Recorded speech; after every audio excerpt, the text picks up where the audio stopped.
You needn't think I'm crazy, Elliot. Plenty of others have queerer prejudices than this. Why don't you laugh at Oliver's grandfather, who won't ride a motor? If I don't like that damn subway, it's my own business. And we got here more quickly anyhow in a taxi. We'd have had to walk up the hill from Park Street if we'd taken the car. I know I'm more nervous than was when you saw me last year, but you don't need to hold a clinic over it. That's plenty of reason, God knows, and I fancy I'm lucky to be sane at all. Why the third degree? You didn't used to be so inquisitive. Well, if you must hear it, I don't know why you shouldn't. Maybe you ought to know, anyhow, for you kept writing me like a grieved parent when you heard I'd begun to cut the art club and keep away from Pickman. Now that he's disappeared, I go around to the club once in a while, but my nerves aren't what they were. No, I don't know what became of Pickman, and I don't like to guess. You might have surmised I had some inside information when I dropped him, and that's why I don't want to think where he's gone. Let the police find him when they can. It won't be much, judging from the fact that they don't know yet of the old North End place he hired under the name of Peters. I'm not sure that I could find it again myself. Not that I'd even try, even in broad daylight. Yes, I do know, or I'm afraid I know why he maintained it. I'm coming to that, and I think you'll understand before I'm through why I don't tell the police. They would ask me to guide them, but I couldn't go back there even if I knew the way. There was something there, and now I can't use the subway or, and you may as well have your laugh at this too, go down into cellars any more.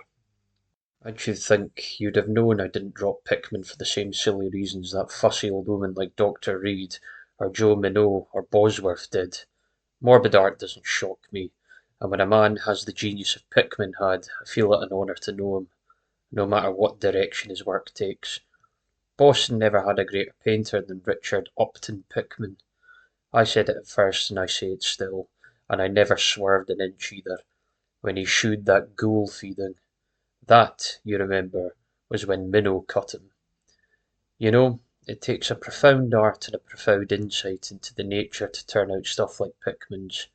Any magazine cover hack can splash paint around wildly and call it a nightmare or a witch's sabbath or a portrait of the devil, but only a great painter can make such a thing really scare or ring true.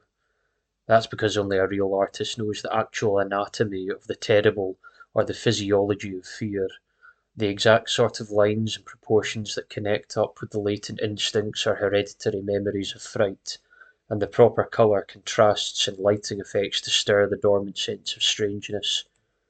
I don't have to tell you why if Felicia really brings a shiver while a cheap ghost story frontispiece merely makes us laugh. There's something those fellows catch beyond life that they're able to make us catch for a second.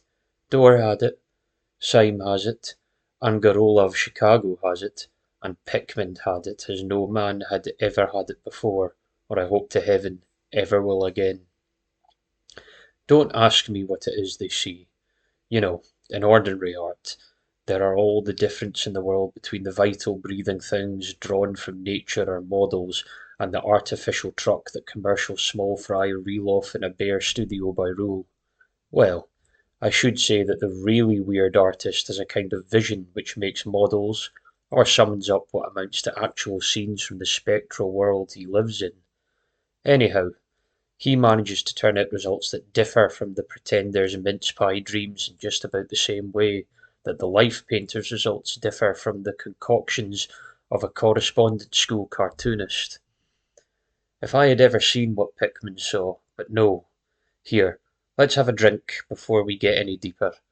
Gad, I wouldn't be alive if I'd ever seen what that man, if he was a man, saw. You recall that Pickman's forte was faces. I don't believe anybody since Goya could put so much of a sheer hell into a set of features or a twist of expression. And before Goya, you had to go back to the medieval chaps who did the gargoyles and chimeras on Notre Dame and Mount St. Michael. They believed all sorts of things, and maybe they saw all sorts of things too, for the Middle Ages had some curious phases.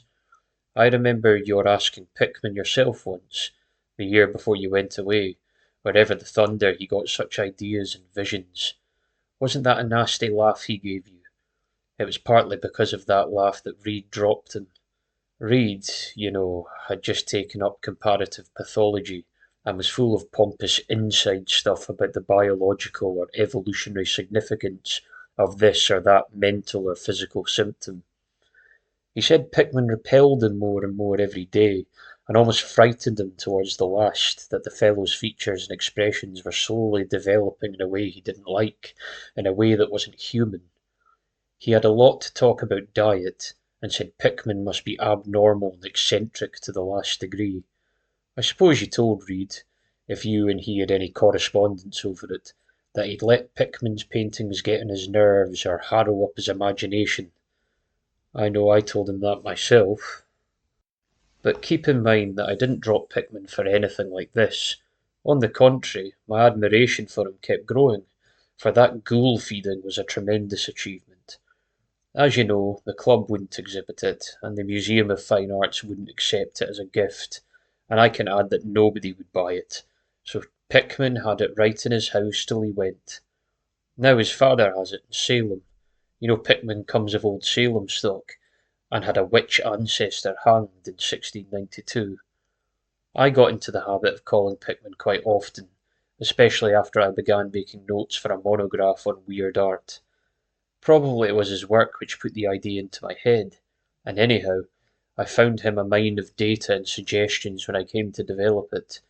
He showed me all the paintings and drawings he had about, including some pen and ink sketches that would, I verily believe, have gotten kicked out of the club if many of the members had seen them. Before long, I was pretty nearly a devotee. I would listen for hours like a schoolboy to art theories and philosophic speculations wild enough to qualify him for the Danvers Asylum. My hero worship, coupled with the fact that people generally were commencing to have less and less to do with him, made him get very confrontational with me, and one evening he hinted that if I were fairly close-mouthed and none too squeamish, he might shew me something rather unusual, something a bit stronger than anything he had in the house. You know, he said, there are things that won't do for Newbury Street, things that are out of place here and that can't be conceived here anyhow.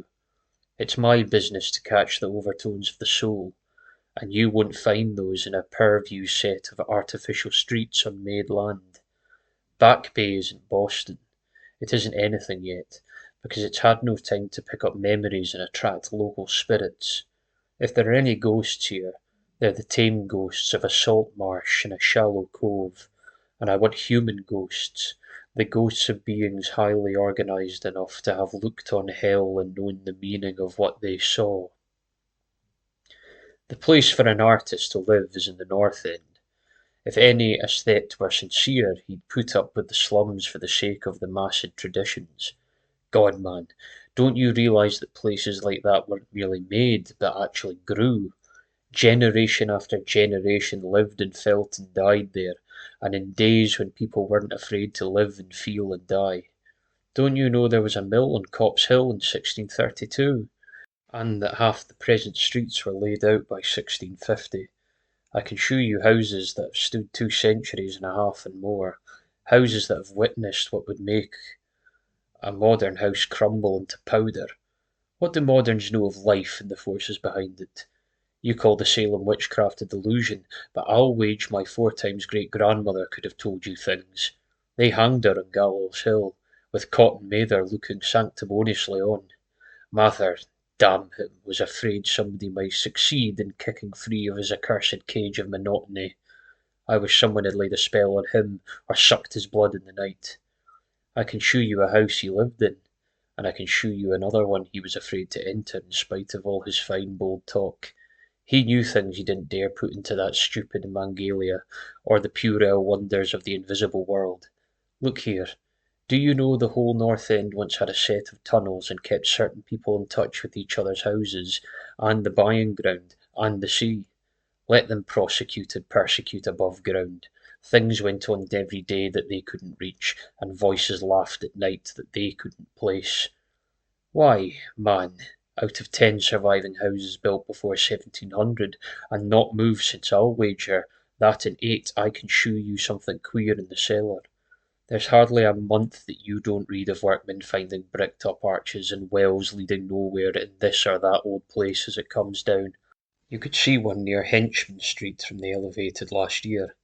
There were witches and what their spells summoned, pirates and what they bought from the sea, smugglers, privateers, and I tell you, people knew how to live and how to enlarge the bonds of life in the old times. This wasn't the only world a bold and wise man could know. Faugh! And to think of today in contrast, with such pale pink brains that even a club of supposed artists get shudders and convulsions if a picture goes beyond the feelings of a Beacon Street tea table. The only saving grace of the present is that it's too damned stupid to question the past very closely. What do maps and records and guidebooks really tell of the North End? Bah! At a guess, I'll guarantee to lead you to 30 or 40 alleys and networks of alleys north of Prince Street that aren't suspected by 10 living beings outside of the foreigners that swarm them. And what do those Dagos know of their meaning? No. Thuber, these ancient places are dreaming gorgeously and overflowing with wonder and terror and escapees from the commonplace, and yet there's not a living soul to understand or profit by them. Or rather, there's only one living soul, for I haven't been digging around in the past for nothing. See here, you're interested in this sort of thing.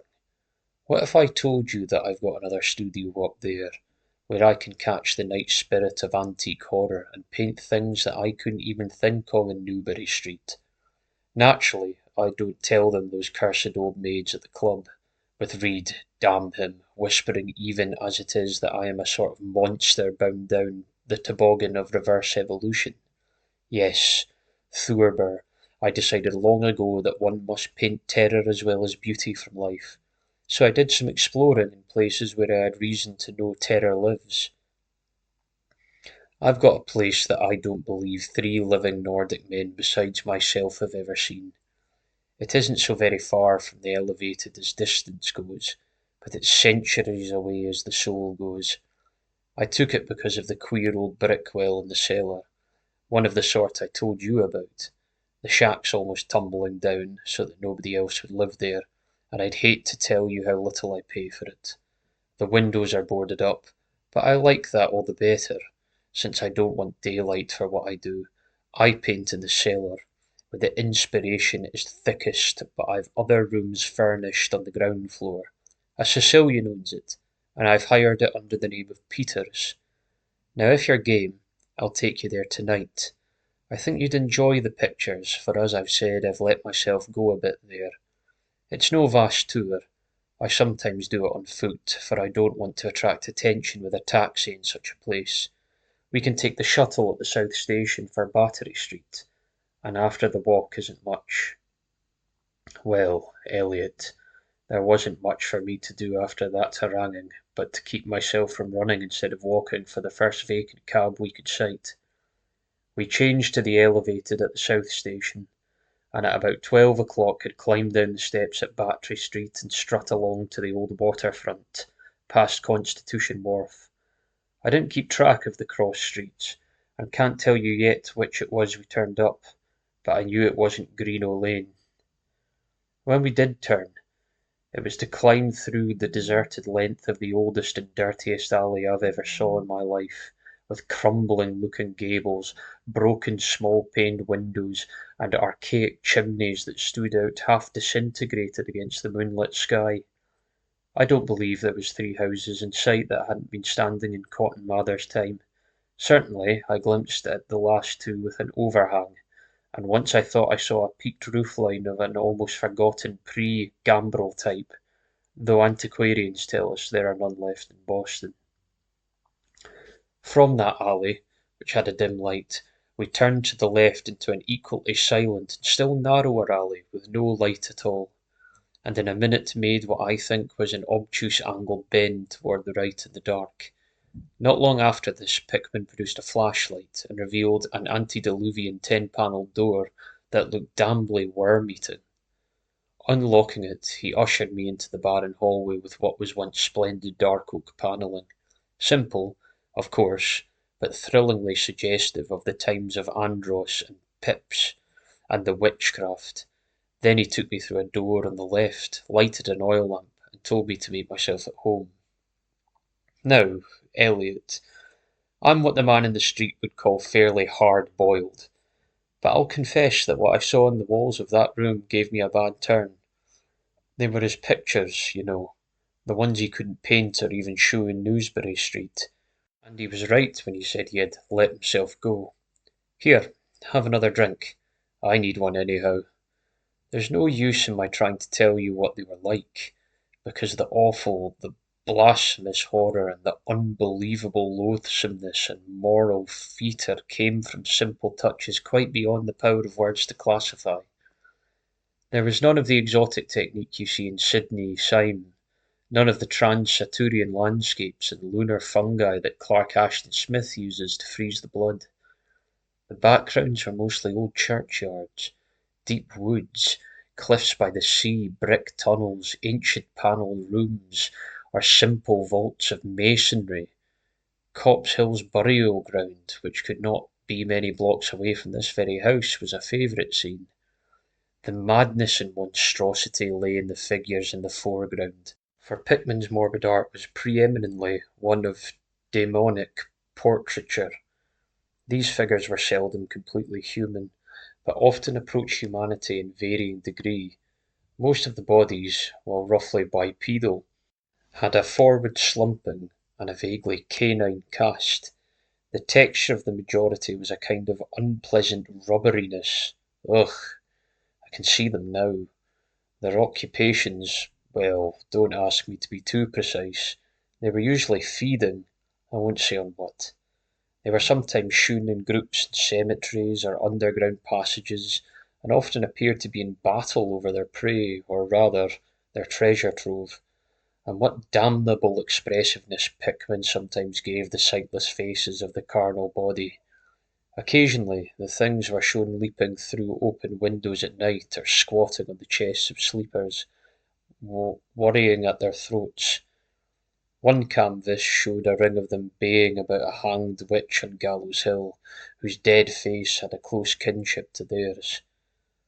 But don't get the idea that it was all the hideous business of theme and setting which struck me faint. I'm not a 3-year-old kid, and I'd seen much like this before. It was the faces, Elliot, those accursed faces, that leered and slavered out of the canvas with the very breath of life. By God, man, I verily believe they were alive. That nauseous wizard had waked the fires of hell in pigment, and his brush had been a nightmare-spawning wand. Give me that decanter, Elliot. There was one thing called the lesson, heaven pity me that I ever saw it. Listen, can you fancy a squatting circle of nameless dog-like things in a churchyard teaching a small child how to feed like themselves? Price of a changeling. I suppose you know the old myth about how the weird people leave their spawn in cradles in exchange for the human babes they steal. Pickman was showing what happens to those stolen babes, how they grow up, and then I began to see a hideous relationship in the faces of the human and non-human figures. He was, in all his gradations of morbidity, between the frankly non-human and the degardly human, establishing a sardonic linkage in evolution. The dog things are developed from mortals. And no sooner had I wondered what he made of their own young as left with mankind in the form of changelings, than my eye caught a picture of embodying that very thought. It was that of an ancient Puritan interior, a heavily beamed room with lattice windows, a settle, and clumsy 17th century furniture, with the family sitting about while the father read from the scriptures. Every face but one showed nobility and reverence, but that one reflected the mockery of the pit. It was that of a young man in years, and no doubt belonged to a supposed son of that pious father. But in essence it was the kin of the unclean things. It was their changeling, and in a spirit of supreme irony Pickman had given the features a very perceptible resemblance to his own. By this time Pickman had lighted a lamp in an adjoining room, and was politely holding open the door for me, asking me if I would care to see his modern studies. I hadn't been able to give him much of my opinions, I was too speechless with fright and loathing, but I think he fully understood and felt highly complimented. And now I want to assure you again, Elliot, that I'm no mollycoddle to scream at anything which shows a bit of departure from the usual.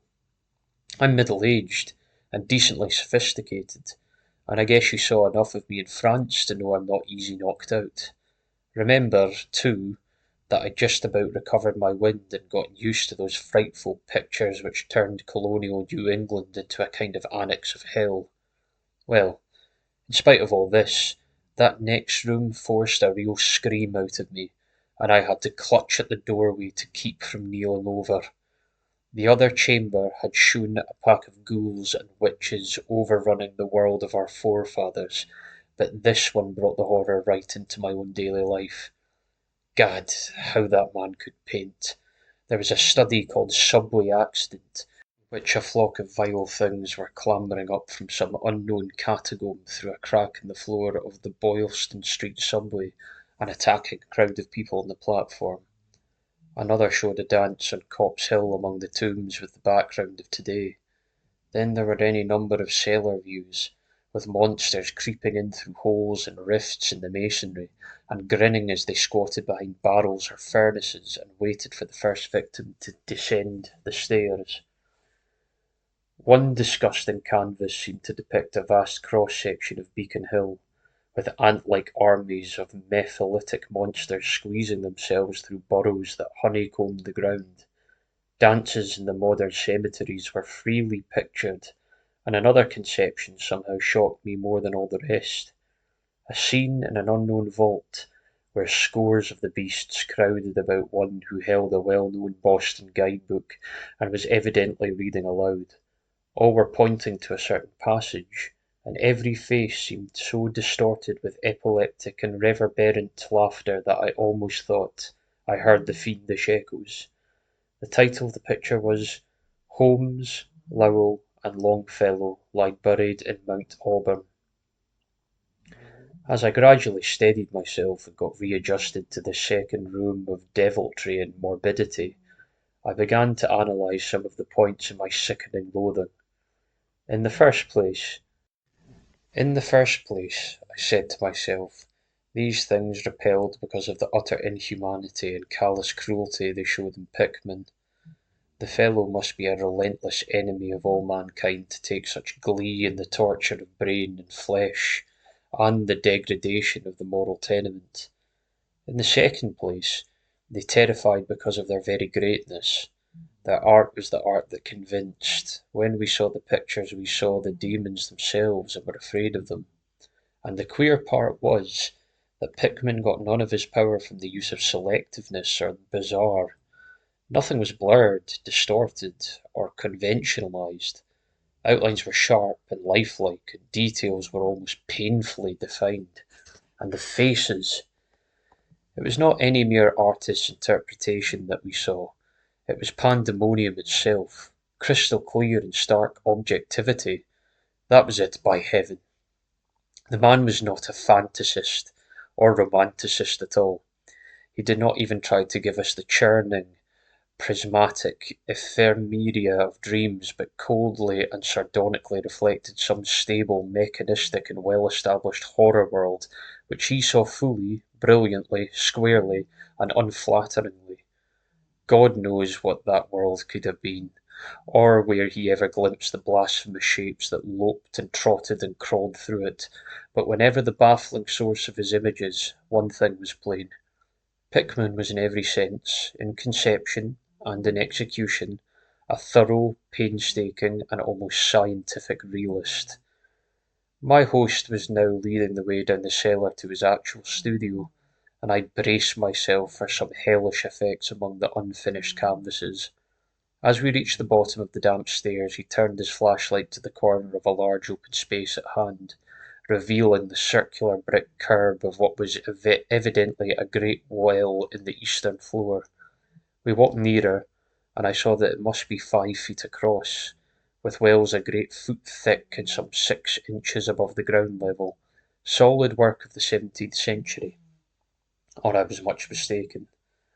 That Pickman said was the kind of thing he had been talking about, an aperture of the network of tunnels that used to undermine the hill. I noticed idly that it did not seem to be bricked up, and that a heavy disc of wood formed the apparent cover. Thinking of the things this well must have been connected with if Pickman's wild hints had not been more rhetoric, I shivered slightly, then turned to follow him up a step and through a narrow door into a room of fair size provided with a wooden floor and furnished as a studio. An acetylene gas outfit gave the light necessary for work. The unfinished pictures on easels or propped against the walls were as ghastly as the finished ones upstairs, and showed the painstaking method of the artist. Scenes were blocked out with extreme care, and pencilled guidelines told of the multitude exactitude which Pickman used in getting the right perspective and proportions. The man was great. I say it even now, knowing as much as I do. A large camera on a table excited my notice, and Pickman told me that he used it in taking scenes for backgrounds, so that they might paint them for photographs in the studio instead of carting his outfit around the town for this or that view. He thought a photograph quite as good as an actual scene or model for sustained work, and declared he employed them regularly. There was something very disturbing about the nauseous sketches and half-finished monstrosities that leered around from every side of the room, and when Pickman suddenly unveiled a huge canvas on the side away from the light, I could not for the life of me keep back a loud scream. The second I had admitted that night, it echoed and echoed through the dim vaultings of the ancient and nitrous cellar, and I had to choke back a flood of reaction that threatened to burst out as hysterical laughter. Merciful Creator, Eliot, but I don't know how much was real and how much was feverishly fancy. It doesn't seem to me that Earth can hold a dream like that. It was colossal and nameless blasphemy with glaring red eyes, and it held in bony claws a thing that had been a man, gnawing at the head of the child nibbles at a stick of candy. Its position was a kind of crouch, and as one looked one felt that at any moment it might drop its present prey and seek a juicier morsel. But damn it all, it wasn't even the fiendish subject that made it such an immortal fountainhead of all panic, but that, nor the dog face with its pointed ears, bloodshot eyes, flat nose, and drooling lips. It wasn't the scaly claws, nor the mould-caked body, nor the half-hoofed feet. None of these, though any one of them might well have driven an excitable man to madness. It was the technique, Eliot, the cursed, the impish, the unnatural technique. And as I am a living being, I never elsewhere saw the actual breath of life so fused into a canvas. The monster was there, it glared and gnawed and gnawed and glared, and I knew that only a suspension of nature's laws could ever let a man paint a thing like that without a model, without some glimpse of the nether world which no mortal unsold to the fiend has ever had. Pinned with a thumb-tack to a vacant part of the canvas was a piece of paper now badly curled up. Probably, I thought, a photograph from which Pickman meant to paint a background as hideous as the nightmare it was to enhance. I reached out to uncurl and look at it, and suddenly I saw Pickman start as if shot. He had been listening with peculiar intensity ever since my shocked scream had waked unaccustomed echoes in the dark cellar, and now he seemed struck with a fright which, though not comparable to my own, had in more of a physical than that of the spiritual. He drew a revolver and motioned me to silence, then stepped out into the main cellar and closed the door behind him. I think I was paralysed for an instant. Imitating Pickman's listening, I fancied I heard a faint scurrying sound somewhere, a series of squeals or bleats in a direction I couldn't determine. I thought of huge rats and shuddered. Then there came a subdued sort of clatter which somehow set me all goose-flesh.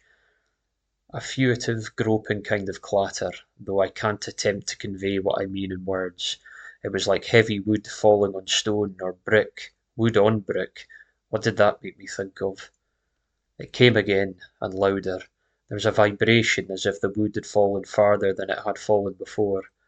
After that followed a sharp, grating noise, a shouted gibberish from Pickman, and the deafening discharge of all 6 chambers of a revolver, fired spectaculously as a lion tamer might fire in the air for effect. A muffled squeal or squawk and a thud, then more wood and brick grating, a pause, and the opening of the door, at which I'll confess I stared violently. Pickman reappeared with his smoking weapon, cursing the bloated rats that infested the ancient wall.